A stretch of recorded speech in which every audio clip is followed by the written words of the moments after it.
Dengan berjalan kaki menyusuri gang, Ikatan Wanita Tionghoa Indonesia atau IWATI menggelar kegiatan berbagi antar sesama jelang Imlek. Bantuan bahan pokok diberikan pada mereka yang membutuhkan, termasuk beberapa lansia yang hidup sendiri. Selain paket bahan pokok juga diberikan angpau Imlek, buah, serta manisan atau kue khas Imlek. Pemberian bantuan ini sebagai bentuk cinta kasih dan rasa syukur. IWATI berharap warga yang menerima bantuan dapat merasakan kebahagiaan menyambut Imlek.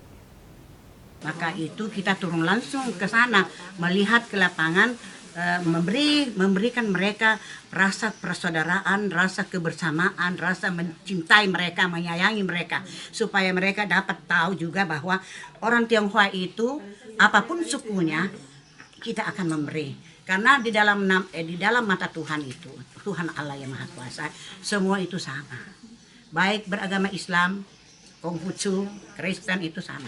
Kalau paket-paket itu mungkin minyak, kue, apa segala macam, dan sembako merupakan sebagai sembako.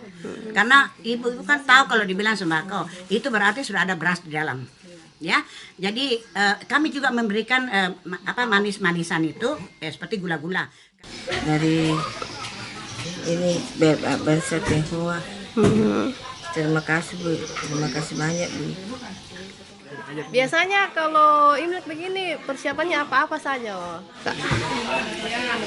Itu bikin kue apa biasa bikin kue, minuman.